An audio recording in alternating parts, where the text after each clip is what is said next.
Hello friends, இன்னைக்கு நம்ம பார்க்க போற டாபிக் என்ன அப்படின்னா ப்ராப்பர்ட்டிஸ் ஆஃப் மோனோசாக்கரைட்ஸ். மோனோசாக்கரைட்ஸ் பத்தி நம்ம நிறைய டாபிக்ஸ் வீடியோ அப்லோட் பண்ணியிருக்கோம். ஸோ அதனுடைய தொடர்ச்சியா இன்னைக்கு நம்ம ப்ராப்பர்ட்டிஸ் ஆஃப் மோனோசாக்கரைட்ஸ் பத்தி பார்க்க போறோம். ஸோ இந்த மோனோசாக்கரைட்ஸ் எப்படி ரியாக்ஷன்ஸ் அண்டர்கோ பண்ணுது, ஒவ்வொரு ரியாக்ஷன்ஸும் அது எப்படி பொசஸ் பண்ணுது அப்படிங்கிற அடிப்படையில நம்ம அதனுடைய ப்ராப்பர்ட்டிஸை பத்தி நம்ம ஸ்டடி பண்ண போறோம். So the first reaction is esterification. So மோனோசாக்கரைட்ஸ்ல பாத்தீங்கன்னா ரெண்டு டெர்மினல்ஸ் இருக்குது. ஓபன் ஸ்ட்ரக்சர்ல ரெண்டு டெர்மினல்ஸ் இருக்கும். ஒரு சைடுல பாத்தீங்கன்னா ஆல்டிஹைட் குரூப் இருக்கும் அல்லது கீட்டோன் குரூப் இருக்கும். அதுக்கு ஆப்போசிட் சைடுல பாத்தீங்க அப்படின்னா CH2OH குரூப் இருக்கும், அதாவது ஹைட்ராக்சில் குரூப். சரிங்களா? சோ இந்த ஹைட்ராக்சில் குரூப் இருக்கிறதுனால இந்த மோனோசாக்கரைட்ஸ் ஆசிட் கூட ரியாக்ட் பண்றப்போ எஸ்டர்ஸ் ஃபார்ம் பண்ணுது. சோ இந்த எஸ்டர்ஸ் ஃபார்ம் பண்ணக்கூடிய இந்த ரியாக்ஷனை நம்ம எந்த ரியாக்ஷனை வச்சு நம்ம புரிஞ்சுக்கலாம் அப்படின்னா கிளைகோலைசிஸ்ல நடக்கிற ஒரு ரியாக்ஷன் வச்சு நம்ம புரிஞ்சுக்கலாம். So glucose is converted into glucose 6 phosphate அப்படிங்கிற ஒரு ரியாக்ஷன் இருக்குது. சரிங்களா? சோ இந்த குளுக்கோஸ் 6 பாஸ்பேட் ரியாக்ஷன் நடக்கிறப்போ பாத்தீங்க அப்படின்னா பாஸ்போரிக் ஆசிட் ரியாக்ட் பண்ணுது. இந்த பாஸ்போரிக் ஆசிட் மோனோசாக்கரைட்ல இருக்கிறதான, அதாவது குளுக்கோஸ்ல இருக்கிறதான ஹைட்ராக்சில் குரூப் கூட ரியாக்ட் பண்றதுனால நமக்கு குளுக்கோஸ் 6 பாஸ்பேட், அதாவது esterification of glucose to glucose phosphate பாத்தீங்கன்னா நடக்குது. சரிங்களா? சோ இது esterification process. Okay. So the second property என்னன்னு பாத்தீங்க அப்படின்னா மோனோசாக்கரைட்ஸ் அண்டர்கோ ஆக்சிடேஷன். சோ எல்லா மோனோசாக்கரைட்ஸும் பாத்தீங்க அப்படின்னா ஆக்சிடைஸ் ஆகக்கூடிய தன்மை உடையது.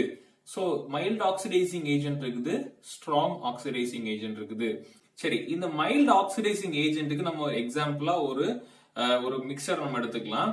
அதாவது sodium hypo iodide and bromine water அப்படிங்கிற காம்பினேஷன் நம்ம எடுத்து குளுக்கோஸ் மாலிக்யூல் கூட நம்ம ஆட் பண்றப்போ என்ன நடக்கும் அப்படின்னா குளுக்கோஸ் மாலிக்யூல்ல இருக்கிறதான CHO, அதாவது ஆல்டிஹைட் குரூப் பாத்தீங்கன்னா ஆக்சிடைஸ் ஆகி அது குளுக்கோனிக் ஆசிடாக மாறுது. சரியா?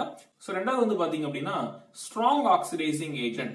ஸ்ட்ராங் ஆக்சிடைசிங் ஏஜென்ட் பாத்தீங்க அப்படின்னா for example concentrated nitric acid நம்ம எடுத்துக்கலாம். இந்த concentrated nitric acid glucose molecule கூட ரியாக்ட் பண்றப்ப என்ன நடக்கும் அப்படின்னா குளுக்கோஸ் மாலிக்யூல் இருக்கிறதான aldehyde group and CH2OH group, ரெண்டு குரூப் இருக்கு இல்லையா? ஹைட்ராக்சில் குரூப் இருக்குது, ஆல்டிஹைட் குரூப் இருக்குது. இந்த ரெண்டு குரூப்புமே பாத்தீங்க அப்படின்னா ஆக்சிடைஸ் ஆகக்கூடிய தன்மையுடையது. இந்த ரெண்டுமே ஆக்சிடைஸ் ஆகுறதுனால நம்ம கிடைக்கிற எண்ட் ப்ராடக்ட் தான் பாத்தீங்க அப்படின்னா குளுக்கோரிக் ஆசிட். ஓகேவா? சோ தி தேர்ட் ப்ராப்பர்ட்டி பாத்தீங்க அப்படின்னா ரிடக்ஷன் ரியாக்ஷன். இந்த ரிடக்ஷன் ரியாக்ஷன் அப்படிங்கிறது ஆக்சிடேஷன் ரியாக்ஷனுக்கு அப்படியே ஆப்போசிட். ஆக்சிடேஷன் ப்ராசஸ்ல நம்ம என்ன பார்த்தோம் அப்படின்னா சுகர்ஸ் ஆசிடா கன்வெர்ட் ஆகுதுன்னு பார்த்தோம்.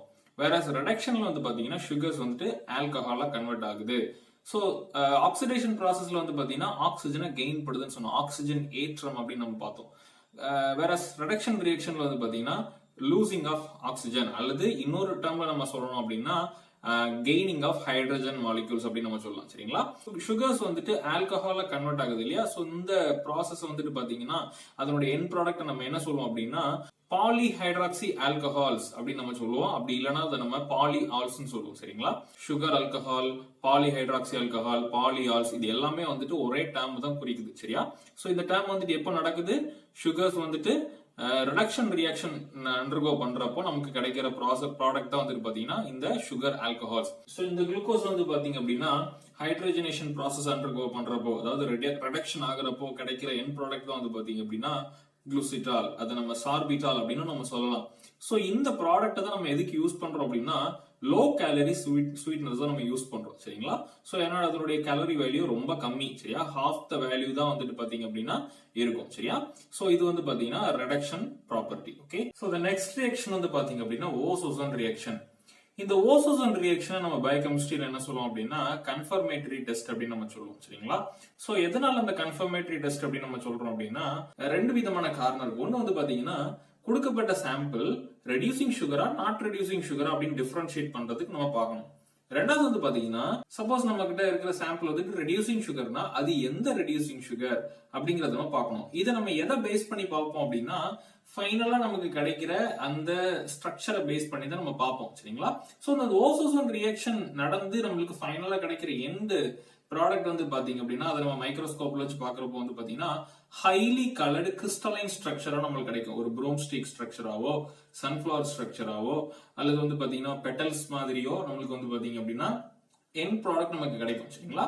சோ அந்த ரியாக்ஷனை வச்சுதான் நம்ம என்ன சொல்லுவோம் அப்படின்னா இது வந்து ரெடியூசிங் சுகரா நாட் ரெடியூசிங் சுகரா, எந்த ரெடியூசிங் சுகர் அப்படின்னு சொல்லி நம்ம பார்ப்போம். சரிங்களா? சோ இந்த ஓசோசன் ரியாக்ஷன் எப்படி நடக்குதுன்னு பாத்தீங்க அப்படின்னா ஃபினைல் ஹைட்ரஜன் அப்படிங்கிற ஒரு கெமிக்கல் எடுத்துக்கிறோம். இந்த ஃபினைல் ஹைட்ரஜன் கூட நம்ம என்ன பண்றோம் அப்படின்னா நம்ம கிட்ட இருக்கிறதான சாம்பிள் நம்ம வந்து மிக்ஸ் பண்றோம். மிக்ஸ் பண்ற டைம்ல வந்து பாத்தீங்கன்னா அசிட்டிக் ஆசிட் நம்ம ஆட் பண்ணிக்கிறோம். சரிங்களா? சோ இந்த ப்ராசஸ் நடக்கிறப்போ வந்து பாத்தீங்க அப்படின்னா நமக்கு ஆக்சிடேஷன் வித் கண்டென்சேஷன் ரியாக்ஷன் நடக்குது. அதாவது கண்டென்சேஷன், ஆக்சிடேஷன், கண்டென்சேஷன் அப்படிங்கிற ஒரு செயின் ப்ராசஸ் நடக்கிறப்போ வந்து பாத்தீங்கன்னா நம்மளுக்கு ஓசோசன் ஃபார்மேஷன் நடக்கும். கொடுக்கப்பட்ட சாம்பிள் வந்துட்டு குளுக்கோஸா இருந்தா குளுக்கோசோசன் ஃபார்ம் ஆகும். சரிங்களா? ஃப்ரக்டோஸ் கொடுத்திருந்தாங்க அப்படின்னா ஃப்ரக்டோசோசன். சரிங்களா? அந்த மாதிரி நம்ம கையில என்ன சாம்பிள் கொடுத்திருக்காங்களோ அந்த சாம்பிளை வச்சு நம்ம என்ன பண்ணுவோம் அப்படின்னா ஃபைனல் ப்ராடக்ட் நமக்கு வந்துட்டு அந்த ஸ்ட்ரக்சர் நம்மளுக்கு கிடைக்கும். இந்த ஸ்ட்ரக்சரை வச்சு நம்ம என்ன பண்ணுவோம் அப்படின்னா கொடுக்கப்பட்ட சாம்பிள் என்ன reducing sugar, whether it is reducing sugar அல்லது நான் ரெடியூசிங் சுகர் அப்படின்னு சொல்லி நம்ம என்ன பண்ணுவோம் நம்ம கன்ஃபார்ம் பண்ணுவோம். சரிங்களா? So these are all about properties of sugars. உங்களுக்கு நம்ம எக்ஸ்பிளனேஷன் பிடிச்சிருந்துச்சுன்னா லைக் பண்ணுங்க, உங்க ஃப்ரெண்ட்ஸ்க்கு இன்ட்ரோடியூஸ் பண்ணுங்க, மறக்காம நம்ம சேனலுக்கு சப்ஸ்கிரைப் பண்ணுங்க. தேங்க்யூ.